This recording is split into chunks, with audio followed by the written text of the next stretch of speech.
পাহাড় একটি শব্দ, কিন্তু এর ভিতর লুকিয়ে আছে শত গল্প। এই পাহাড় শুধু পাথর না, এই পাহাড় আমাদের স্মৃতির গল্পগুচ্ছ, যেখানে আমরা হারিয়ে যাই আবার নতুন করে খুঁজে পাই নিজেদের। আর এইবার আমরা পাহাড়ের ডাকে সাড়া দিতে চলে এসেছি সাজেক।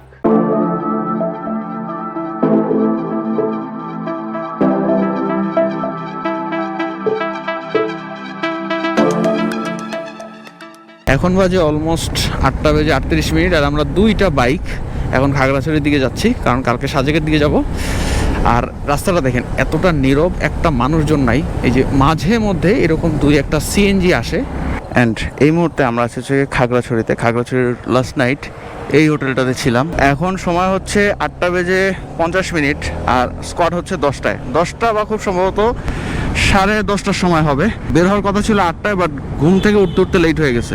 বাট এখান থেকে 22 কিলো তো খুব একটা সময় লাগবে না যেতে। আর আমরা হচ্ছে গতকালকে রাতে শাপলা চত্বর, খাগড়াছড়ি শাপলা চত্বরের কাছেই ছিলাম। এই একটু সামনে শাপলা চত্বর, এই ব্রিজটার একটু পিছনেই ছিলাম। 1200 টাকায় 2 রুমে থাকছি। বান্দরবন বলেন বা সাজেক, রাঙামাটি যাওয়ার পথে এই ধরনের ছোট ছোট ডাউনহিল বা আপহিল, ছোট ছোট আপহিল রাস্তাগুলো, খুব সুন্দর সুন্দর আপহিল রাস্তা পাওয়া যায়, যেই রাস্তাগুলো বাইক চালাইতে বেশ মজা, এবং এটা কিন্তু বাইকটাকে আরও বেশি স্মুথ করে ফেলে। তা আমরা সাজেকের স্কোয়াডটা ধরি, দেন আপনাদের সাথে আবার দেখা হচ্ছে। এইখান থেকে স্কোয়াড মাত্র ছাড়বে, মোটামুটি অনেকক্ষণ দাঁড়ায় রয়েছি। আজকে স্কোয়াডটা ছাড়তে একটু লেট করছে। 10:48, 10টার স্কোয়াড ছাড়তেছে 11টায়। আজকে সোমবার দেখে গাড়ির চাপটা একটু কম, বাইকের চাপ মেনলি কম, বাট প্রাইভেট গাড়ির চাপ বেশি আছে।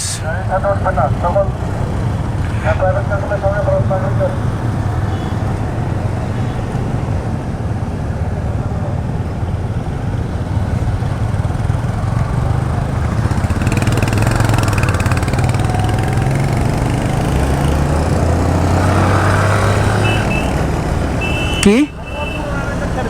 হ্যাঁ, ছেড়ে দাও। মূলত এদের সাথে, স্কোয়াডের সাথে একটু পারাপারি করে গেলে একটু টেনশন, একটু ঝামেলা, যার কারণে সবাইকে ছেড়ে দিচ্ছি। আমরা একটু রিল্যাক্সে যাব, সবাই পিছনে পিছনে। সবাই যাও যাও যাও, যে যার মতো চলে যাও, টাটা। সবাইকে সাইড করে দিছি এক একজনকে, বাট এত আস্তে চালাইতেছি, তাও তাদের পিছিয়ে পিছিয়ে রয়েছি। তারা টানতেছে না কি করতেছে আল্লাহ জানে। গাড়িগুলোরও সাইড দিয়ে দিব, সিএনজি যা আছে সবগুলোর সাইড দিয়ে দিব। সবগুলোর পরে আস্তে ভিউ দেখতে দেখতে রিল্যাক্সে যাব, কারণ যাত্রার সময় গন্তব্যটায় পৌঁছায় যাওয়া আসল উদ্দেশ্য না, গন্তব্যটাকে এনজয় করা হচ্ছে কি আসল উদ্দেশ্য। আমাদের ধারণা ছিল যে সাজেক আইসা বেশ বৃষ্টি পাবো, এবং সেইটার প্রস্তুতি ওয়াইজ আমরা প্রত্যেকেই একটা করে রেইনকোট আনছিলাম। আর মানে ওয়েদারটা অনেক সুন্দর হবে। সাজেকের বৃষ্টির ওয়েদার অনেক বেশি সুন্দর হয়, কিন্তু এত কাঠফাটা রোদ, যেটা বলার বাইরে। আর শুনছি কয়েকদিন আগেই আমার পরিচিত কয়েকজন ভাই ব্রাদার আসছিল, ওরা বলছে সেই লেভেলের বৃষ্টি পেয়েছে এবং সেই এনজয় করছে। আমি ওই রকম একটা কিছু ভেবেই আসছি। এখন আল্লাহ ভরসা, যদি ভাগ্যে থাকে তাহলে বৃষ্টিটা পেয়ে যেতে পারি, আর যদি না থাকে তাহলে এইভাবেই রোদের মধ্যে ঘুরতে হবে। ট্রেকিংয়েও যাব এইভাবে রোদের মধ্যেই, কিন্তু যাব। সাজেকে অনেকেই রিসোর্ট বুকিং করে আসেন না, অনেকেই চিন্তা করে গিয়ে বুকিং করবে, কিন্তু আমি এবার একটু রিল্যাক্সে যাচ্ছি, কারণ আমার রিসোর্টটা অলরেডি বুকিং করা, যেই রুমে থাকবো। আর আমার সাথে যে পার্টনার আছে আর একটা বাইক, ওর অবশ্য রুম বুকিং করা নাই, কারণ ওরটা আসলে আনফর্চুনেটলি মানে আমার সাথে যাওয়া হইতেছে পরে প্ল্যান কইরা, আগে প্ল্যান ছিল না। তো আমি এর জন্য একটু রিল্যাক্স আছি, যে আমি জানি যে কোথায় উঠতে হবে, টেনশন ফ্রি, আমার রুম টুম বুকিং আছে। আর যারা খুব সাই করে চলে গেছে, ওদের দেখা গেছে ম্যাক্সিমামের কাছেই জিজ্ঞেস করছি যে রুম বুকিং নাই। আর অবশ্য হ্যাঁ, তবে এখন যেই সময়টা, আজকে যেই বার সোমবার, তো এখন প্রেশার অনেক কম। আমি গাড়ি দেখেও বুঝছি যে হ্যাঁ, প্রেশার অনেক কম, আর রুম ভাড়াও কম পড়বে অনেকের।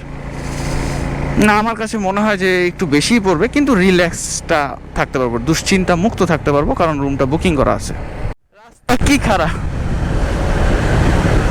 ওরে জোরে টাইনে উঠতে হবে।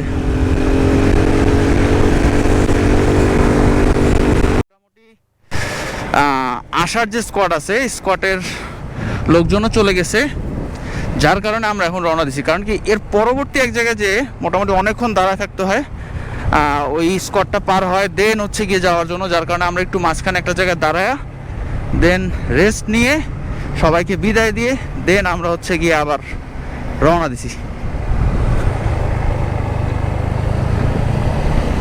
আর এখন মোটামুটি কেউ নাই, যার কারণে রিল্যাক্সে চালাইতে পারতেছি, কোনো প্যারা নাই। এইটাই চাচ্ছিলাম আসলে। সাজেক আসলে না ম্যাক্সিমাম বাইকারের মধ্যে একটা ভূত চাইপা বসে, কেমন জানি আগে যেতে হবে আগে যেতে হবে, একটা প্রতিযোগিতা, কেউ কারে ফালায় দিয়ে আগে চলে যেতে হবে, ঠিক আছে, কোনো শৃঙ্খলা নাই, নানান রকমের ভেজাল।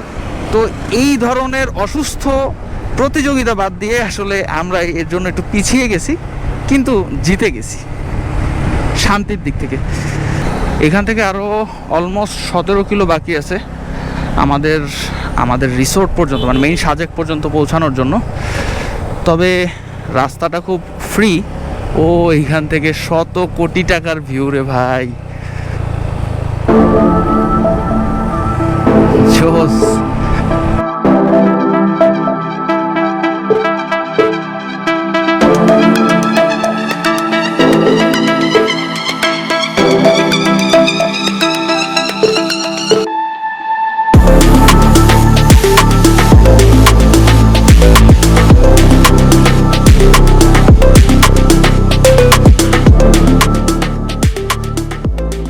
যে রিসোর্টটাতে আছি, রিসোর্টের নাম হচ্ছে গিয়ে মেঘরাজ রিসোর্ট, এবং রিসোর্ট থেকে বরাবর ভিউ হচ্ছে গিয়ে ঠিক এইটা।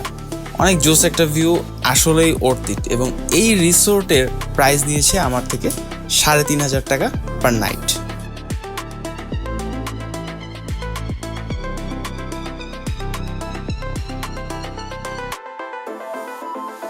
সাজেকের মেঘরাজ রিসোর্ট থেকে আপনাদেরকে জানাচ্ছি স্বাগতম। এই রিসোর্টটা হচ্ছে আমরা বুকিং করছি 3,500 টাকা কস্টে। এটা 3টা রুম আছে সেম রেঞ্জের, 201, 202, 203। আমি 203 নম্বর রুমটা বুক করছি, বাট আসার পরে দেখলাম যে 201 নম্বর রুমটা will be the best choice. But ওই পাশে আরেকটা রুম আছে, ওইটার ভাড়াটা একটু বেশি, ওটা 4,000 টাকা সামথিং এরকম পড়বে, 4,000 টাকা। তো ওইটা আর একটু সুন্দর দেখলাম, কিন্তু দরকার নেই, এটা গুড এনাফ। এখানে দোনার ব্যবস্থা আছে, এখানে হ্যামক আছে, আর এই হচ্ছে গিয়ে রুমের ওভারভিউ। হ্যাঁ, ডাবল, দুজনের জন্য এনাফ খাট আছে। বাট ফ্রেন্ড সার্কেল আসলে এখানে ফ্লোরিং করে ঘুমাইতে পারবে। এই হচ্ছে রুমের অবস্থা, একটু অগোছালো, আমি জিনিসপত্র রেখে দিছি। আর ওই পাশে ওয়াশরুম, আর ফাইনালি ভিউ হচ্ছে এটা। এই যে এখন এই মুহূর্তে এখানে সেই লেভেলের বৃষ্টি হচ্ছে, কারণ আমি একদম পারে বৃষ্টিতে ভিজতেছি। হ্যাঁ, বৃষ্টিতে সাজেকে এসে বৃষ্টি পাওয়া মানে এটা অন্য রকমের একটা ফিল। আর এই পর্যন্ত ছিল সাজেকের যাওয়ার ব্লগ। এরপর কিন্তু আসার ব্লগ আছে, তারপর ওইখানে আদার্স অ্যাক্টিভিটিস আছে। সাজেকের এইবারের জার্নিটা ছিল ফুল অফ ফান। সো পরবর্তী এপিসোড কিন্তু মিস করা যাবে না।